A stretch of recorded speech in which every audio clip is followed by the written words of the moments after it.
Yeah, sure, I mean, we talk a lot of tokusatsu, but I think at its heart, Monstrosities will always be about people. The people that watch this show, the relationships that have been deepened because of this show, and the new people that I'm allowed to call friends from just doing videos in general. The opportunities and the things that have come out of this have just been extraordinary. And I just wanted to thank each and every one of you for taking this journey with us for the past 3 years.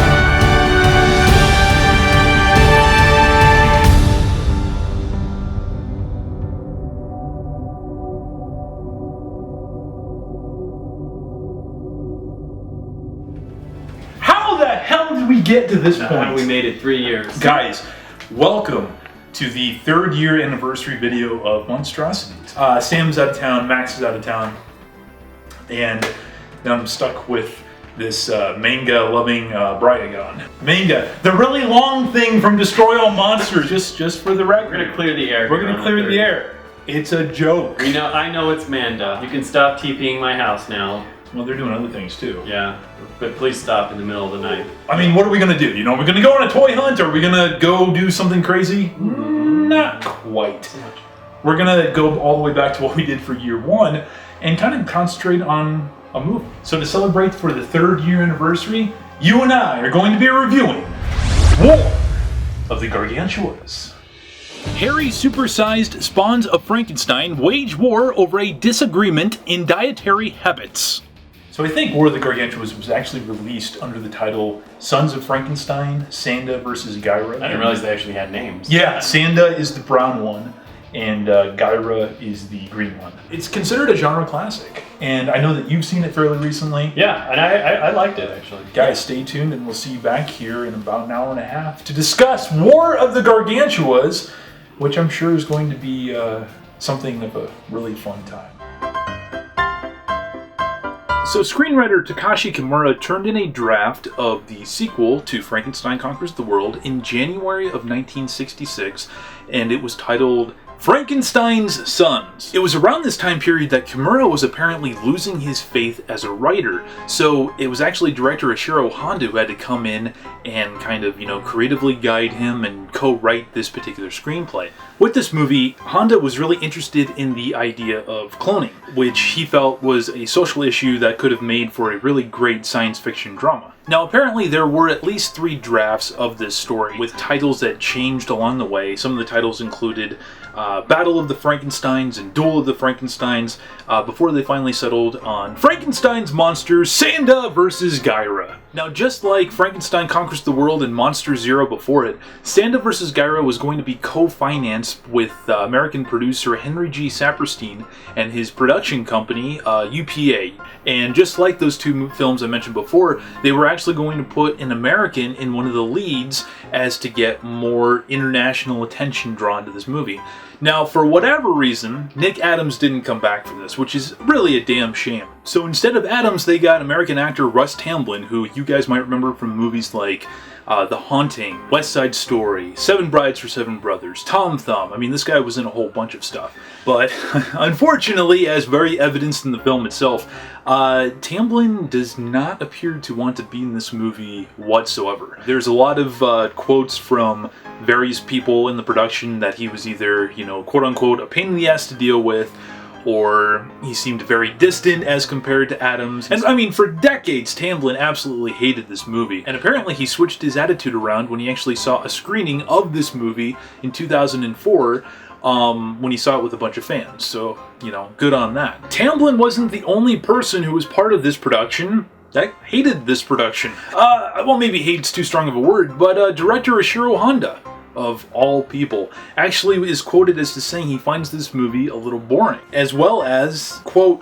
that the picture doesn't really have much heart, unquote. And maybe some people on the American side weren't too hot on it either, because it took 4 years for Sanda vs. Gaira to get to American shores, along with Monster Zero. Saperstein, the producer, claims that it was because Toho was dragging their feet and that they usually did this with international releases. UPA apparently saw this movie as having no potential.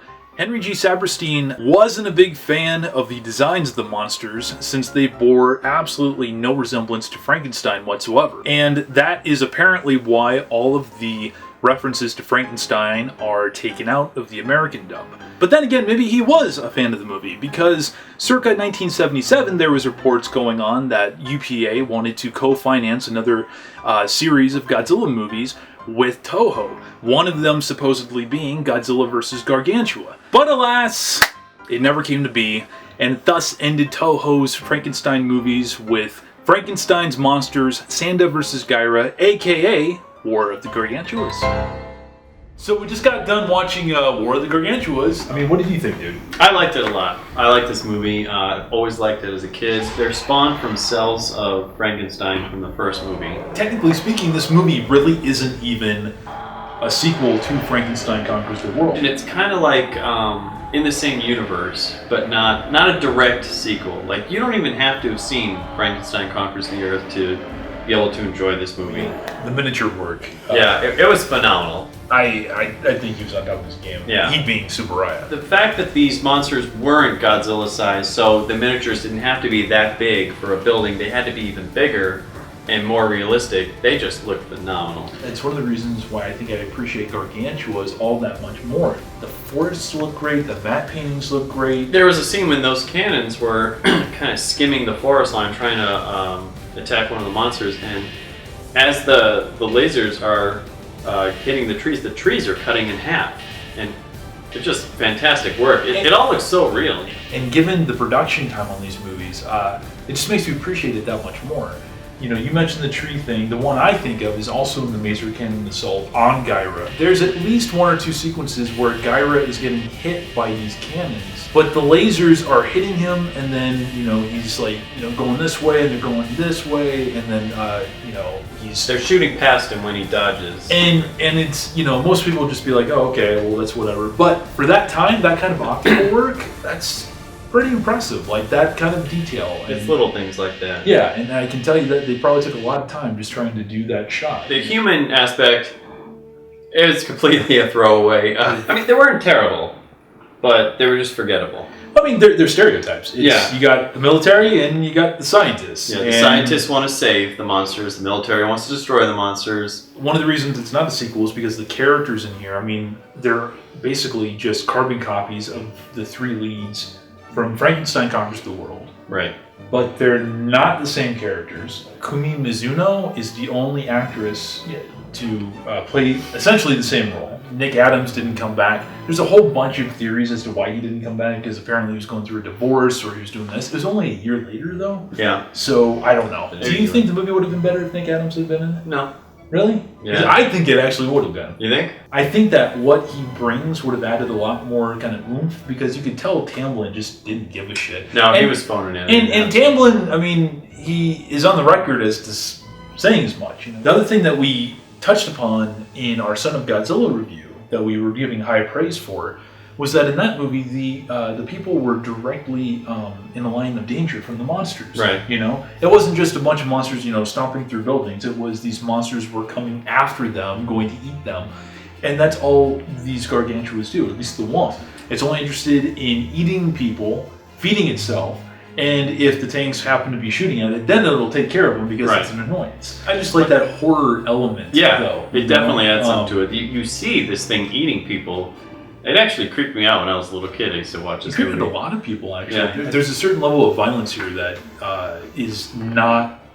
doesn't even exist in the Godzilla movies around this time. Yeah. One of the major things that this movie's known for, and God, even Scooby-Doo of all things apparently. Yeah, because we were looking up like the lyrics of this, and the first thing that comes up on Google is a Scooby-Doo episode. We don't even know the name of the song. At least I had it in an article, and I don't know what it is. Everyone thinks it's called The words get stuck in my throat.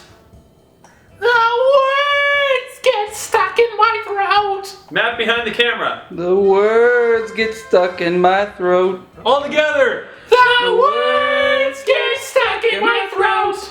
So anyway, that's the song. And she doesn't get eaten. Her being the singer, which is, I kind of cried.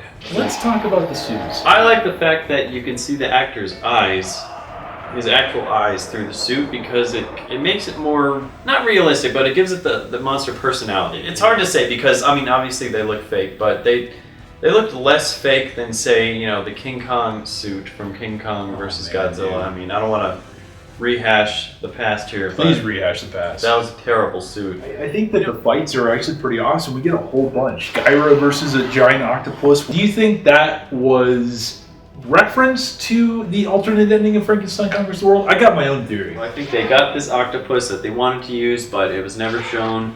Let's put it as the opening, let's get it out of the way. That's what I think happened. It's literally the opening of the movie is this battle with the giant octopus. Which is pretty creepy because it's at night, you know, you don't know what this thing is that's battling the octopus. Coming Yeah. in and Which, by the way, I always love how in these movies when a tentacle is attacking, it's like they can see, you know, so you like throw a fake on them and then... yeah, it's fucking stupid. Apparently the tentacle is also a housefly, but... I honestly think that Gaira versus the military is probably the best monster or military action. The military isn't just throwing shit at a monster and getting its ass kicked. It actually comes this close to killing the monster.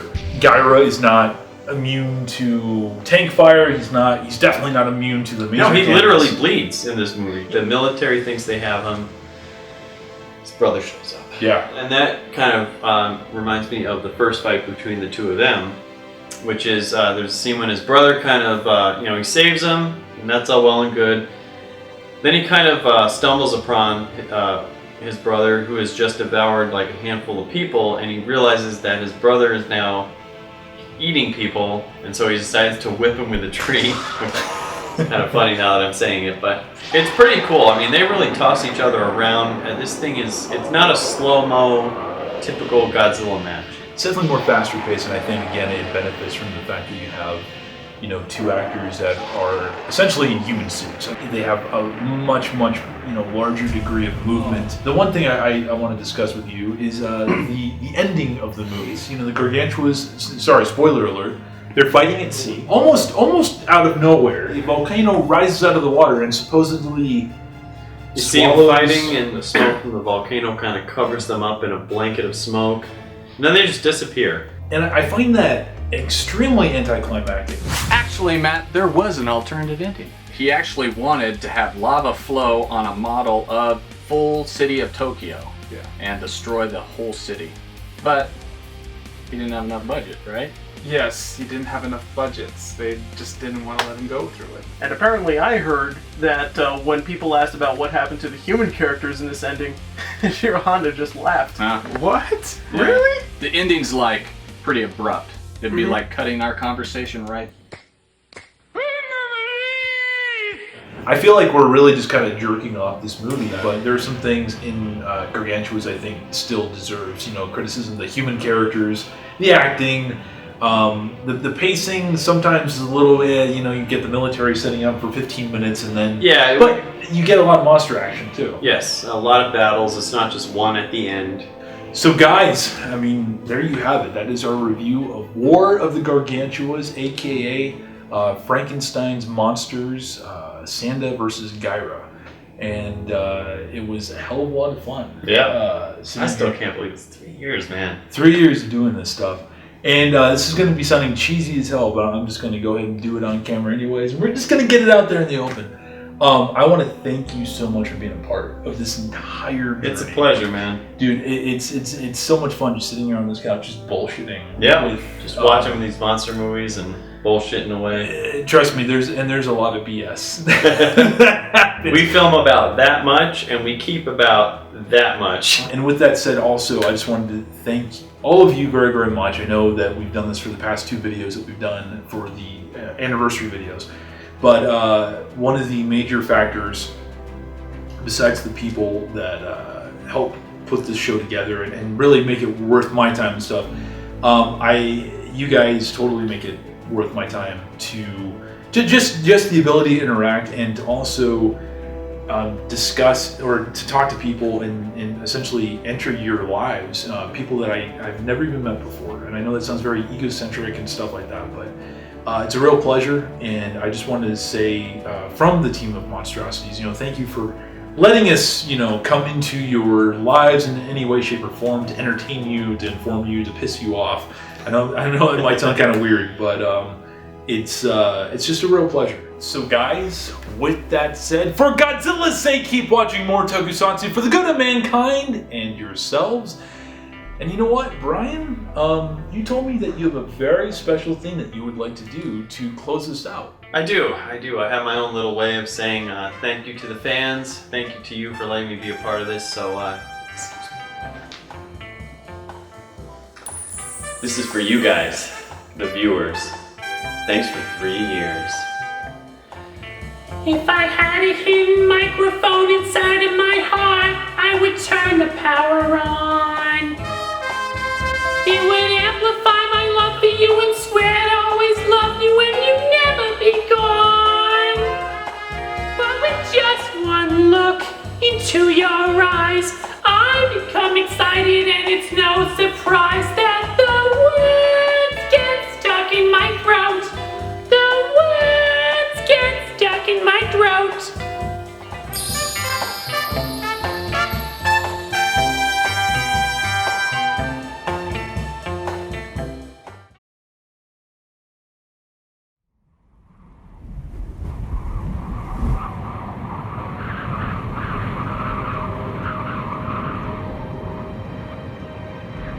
It's all fun and games, isn't it? My head showing up on some obscure kaiju or some little mist monster thing, all through the magic of Photoshop and a picture you took 4 years ago. But eventually that's just not going to be enough. One of these days, you're gonna have to put aside the copy-paste tool in Photoshop, and one of these days, I'm gonna have to show up. For real.